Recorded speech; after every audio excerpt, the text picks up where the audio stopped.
আমি এখন আছি একদম কোনো কার্শিয়াং বা দার্জিলিংয়ে নয়, আমি আছি আমার জেলা মেদিনীপুরে। আমার তো দেখে মনেই হচ্ছে না যে এটা মেদিনীপুরে, নর্থ বেঙ্গল ভাইব দেবে এই জায়গা। সবাই ভাবে পাহাড়ের হাওয়া, কুয়াশা আর পাইন গাছের রাস্তায় হাঁটতে হলে যেতে হয় অনেক দূর, উত্তরবঙ্গ বা সিকিমের কোনো হিল স্টেশনে। কিন্তু জানেন কি, প্রকৃতি মাঝে মাঝে এমন জায়গাতেও তার জাদু ছড়িয়ে দেয় যেখানে আমরা ভাবতেও পারি না। এই যে রাস্তা দেখছেন, এই রাস্তায় দাঁড়িয়ে মনে হয় সময় যেন এখানে থেমে গেছে। একদিকে ইতিহাসের নিঃশব্দ ছোঁয়া আর অন্যদিকে প্রকৃতির অকৃত্রিম সৌন্দর্য। চারিপাশে শুধু সবুজের সমুদ্র, হালকা বাতাস আর সেই পাহাড়ি ভাইব, অথচ এখান থেকে পাহাড় কিন্তু অনেক দূরে। বিশ্বাস করা হয় মহাভারতের সময় পাণ্ডবরা এখানে অজ্ঞাতবাসের সময় কিছু সময় কাটিয়েছিলেন, আর এখানেই ছিল বিরাট রাজার রাজপ্রাসাদ। তাহলে চলুন আজকের সফর শুরু করা যাক। নমস্কার বন্ধুরা, প্রথমের নাম সুদীপ কুণ্ডু, আপনারা দেখছেন মিস্টার কুণ্ডু। আপনারা দেখতে পাচ্ছেন চারিদিকে যে এই যে পরিবেশটা, চারিদিকে লম্বা লম্বা ঝাউ গাছ, দেখে মনে হচ্ছে না পাইন গাছের মতো। আর আমি এখন আছি একদম কোনো কার্শিয়াং বা দার্জিলিংয়ে নয়, আমি আছি আমার জেলা মেদিনীপুরে। আর মেদিনীপুর ডিস্ট্রিক্ট টাউনেই আছে এমন এক জায়গা যেখানে দেখে আপনারা হয়তো ভাববেন দার্জিলিং বা কার্শিয়াংয়ে চলে এসেছি। পুরো একদম নর্থ বেঙ্গল ভাইব দেবে এই জায়গা। আর এই জায়গায় আপনারা যখন আসবেন তখন ভুলেই যাবেন যে আপনারা সমতলে আছেন। অনেকেই আপনারা ভাবেন যে মেদিনীপুর মানেই সেই বিস্তীর্ণ ধান ক্ষেত, না হলে আলু ক্ষেত, আর চারিদিকে শুধু সোনালি ধান, সবুজ মাঠ, আর কিছু নেই। কিন্তু এই জায়গাটা আপনারা যদি চারিদিকটা দেখেন তাহলে বুঝতে পারবেন যে এটা কিন্তু মেদিনীপুরের এক অপরূপ সৌন্দর্য জায়গা। মানে এটা একটা এমনই জায়গা যেখানে এলে কিন্তু আপনারা ভুলে যাবেন যে পাহাড়ে আছেন না কোথায় আছেন। এই জায়গাটা শুধুমাত্র পাহাড়ের ফিল্ডে এমনটা নয়, এই জায়গাটার সঙ্গে কিন্তু ইতিহাসও জড়িয়ে আছে। মানে আমাদের পৌরাণিক একটি বেশ কাহিনী জড়িয়ে আছে। সেসব কাহিনী ভিডিওর আগে বলছি। আপনারা যদি জানতে চান এটি কোন জায়গা, মেদিনীপুরে এমন স্পেশাল জায়গা, তাহলে ভিডিওটি অবশ্যই শেষ পর্যন্ত দেখতে থাকুন। তো আপনাদের আমি এতক্ষণ যে জায়গাটি নিয়ে বলছিলাম সেটা হলো মেদিনীপুরের গোপগড় ইকো পার্ক। আর এই ইকো পার্কের এই যে দেখছেন, এটা হচ্ছে 2 নম্বর গেট। এর দূরত্ব মেদিনীপুর স্টেশন থেকে মাত্র 3.8 কিলোমিটার। আপনারা অটো, টোটো যে কোনো কিছু করে চলে আসতে পারবেন। আর এই যে এইটা দেখছেন, এটা হচ্ছে 1 নম্বর গেট গোপগড় ইকো পার্কের। এটা কিন্তু দেখতে ভালো হলেও এখানে আসা কিন্তু একটু অসুবিধা আছে, তাই আপনারা চেষ্টা করবেন 2 নম্বরের গেটেই আসার। একটা সোজা সিমেন্টের রাস্তা, কিন্তু এই রাস্তাটা শুধু ইট আর পাথরের নয়, এর ভিতরে লুকিয়ে আছে ইতিহাস, প্রকৃতি আর এক অদ্ভুত মায়া। দুপাশে মাথা উঁচু করে দাঁড়িয়ে থাকা গাছগুলো যেন নীরব পাহারা দিচ্ছে এই সবুজ রাজ্যকে। পাতার ফাঁক দিয়ে সূর্যের আলো নেমে আসছে রাস্তায়, আর বাতাসে ভেসে আসছে পাখির ডাক। মনে হবে যেন মেদিনীপুরের কোনো কোণে নয়, পাহাড়ের বুকেই আমরা হেঁটে চলেছি। সবাই যখন পাহাড় খুঁজতে ছুটে যায় উত্তরবঙ্গে, তখন আপনাদের বন্ধু মিস্টার কুণ্ডু চলে এসেছে, যাতে আপনারা একদম কলকাতার কাছাকাছি মেদিনীপুর ডিস্ট্রিক্টে পাহাড়ের ভাইব পেতে পারেন, একদম তাও মাত্র 30 টাকার মধ্যে। এই রাস্তায় আপনারা যখন হাঁটবেন আপনাদের মনে হবে সময় যেন থেমে গেছে। প্রতিটা বাতাসে আছে শান্তির ছোঁয়া, প্রতিটা পদক্ষেপে ইতিহাসের স্পর্শ, আর প্রকৃতি যেন নীরবে বলে যায় মেদিনীপুরেও আছে কিন্তু এমন এক টুকরো কার্শিয়াং, যেখানে অতীত আর প্রকৃতি একসাথে মিলেমিশে পাচ্ছে। কখনো কখনো আমরা পাহাড়ে না গিয়েও পাহাড়ের শান্তি কিন্তু খুঁজে পাই। না, এটা কোনো দূর পাহাড়ি শহর নয়, এটা আমাদেরই পশ্চিম মেদিনীপুরের এক কোণা, যেখানে সকাল শুরু হয় পাখির ডাকে, আর বাতাসে ধুলো নয়, পাতার গন্ধ ভেসে থাকি। তো আমার তো দেখে মনেই হচ্ছে না যে এটা মেদিনীপুরে।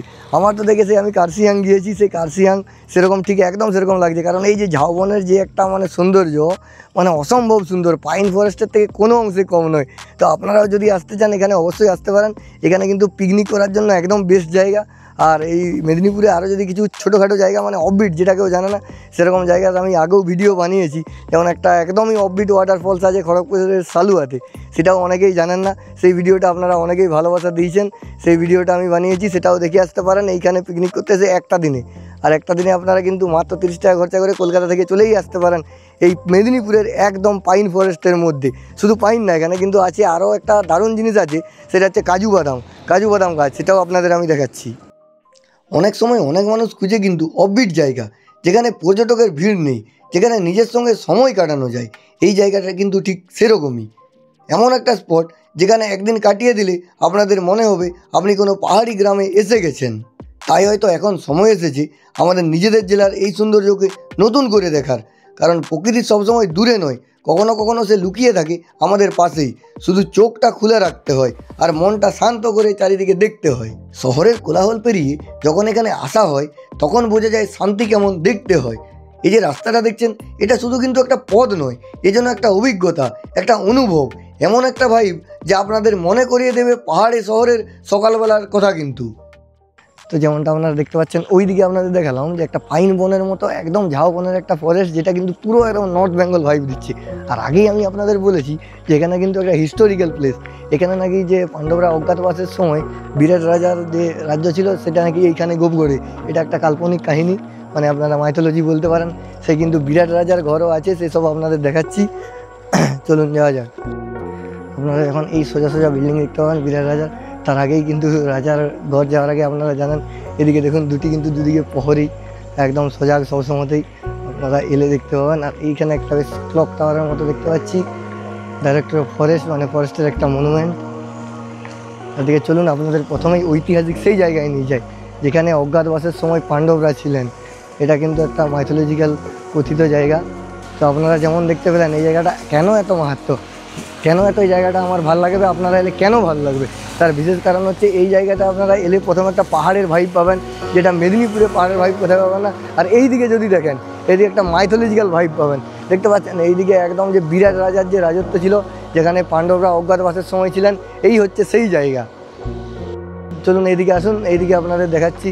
এদিকে লেখা আছে যে একদম বিরাট রাজার যে ঘর ছিল সেসব কিন্তু এখানে সব কিছু আপনারা দেখতে পাবেন। আর চারিদিকের পার্কটা কিন্তু একটা মনোরম পরিবেশ, আপনারা একটা দিন কিন্তু একদম অনায়াসে এখানে কাটাতে পারেন।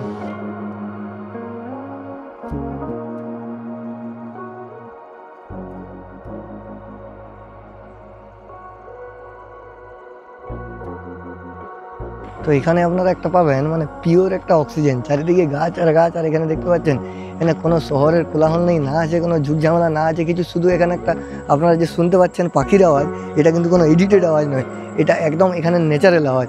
এই চারিদিকের পরিবেশটা অসম্ভব সুন্দর, মানে আপনাদের পাহাড়ে যেতে হবে না, এখানে এলে আপনারা পাহাড়ের ফিল পাবেন।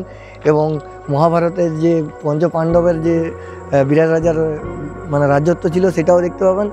আর একটা জিনিস পাবেন একদম মানে খোলা নির্ভেজাল প্রকৃতি, যেটা দেখে কিন্তু আপনার দারুণ লাগবে। চারিদিকে দেখতে পেয়েছেন, চারিদিকে যেদিকেই তাকাবেন একদম চারিদিকে গাছ আর গাছ আর গাছ। আর এই পার্কটি কিন্তু খুবই সাজানো গোছানো।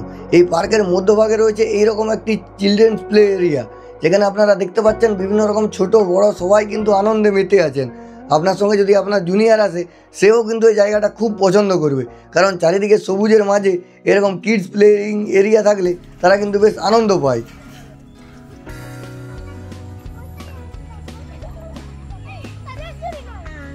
আর সঙ্গে সঙ্গে আপনারাও কিন্তু এই যে নরম বাতাসের মধ্যে দোলনায় একটু দুলে হালকা হয়ে নিতে পারেন। দেখেছেন আমি কত সুন্দর আরামে এই দোলনায় দুলছি। তো এরপর চলুন আপনাদের দেখাই যে এখানে থাকার কি ব্যবস্থা রয়েছে।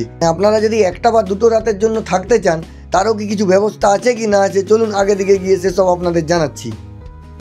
দেখতে পাচ্ছেন চারিদিকে একদম ওয়েল ডেকোরেটেড।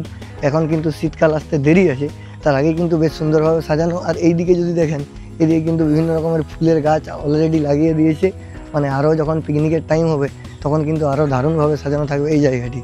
এ দেখুন এখানে কিন্তু সভাকক্ষ আছে, মানে মিটিং হল। আপনারা যদি মিটিংয়ের জন্য আসেন, সে কিন্তু সভা হলেও এখানে ভাড়া পেয়ে যাবেন। আর পিকনিকের জন্য এলে কিন্তু পিকনিকের শেডও আছে, সব কিছুই আপনারা কিন্তু বেশ পেয়ে যাবেন এখানে। একটা জায়গার মধ্যেই একদম পুরো ফুল প্যাকেজ আপনারা বলতে পারেন।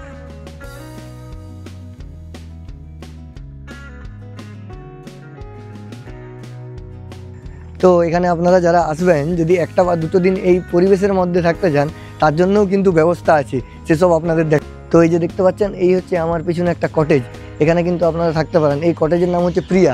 আর ওইদিকেও কিন্তু বেশ কয়েকটা কটেজ আছে আমরা দেখতে পাচ্ছি, এই কটেজে কিন্তু আপনারা থাকতে পারেন।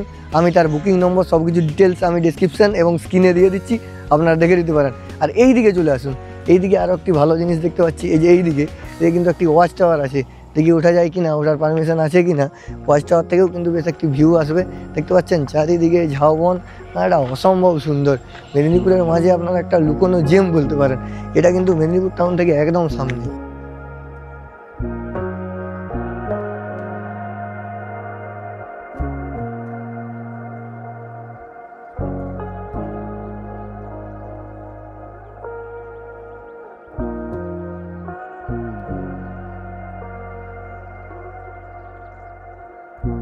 তো এই যে এরকম একটা ওয়াচ টাওয়ার আছে, এখানে কিন্তু আপনারা উঠতে পারেন। উপরের চাবি দিয়ে আছে, তাই আর উপরে দেখাতে পাচ্ছি না। আর এইদিকে দেখতে পেয়েছেন, আপনাদের আগেই বললাম যে পরপর কটেজ আছে। দেখতে পাচ্ছেন এই যে একটা গাড়ি দাঁড়িয়ে আছে, মানে এখানে কটেজে কেউ না কেউ আপাতত এখন আছে, কারণ আজ সানডে। এমন জায়গা হয়তো মানচিত্রে ছোট, কিন্তু অনুভবে অনেক বড়।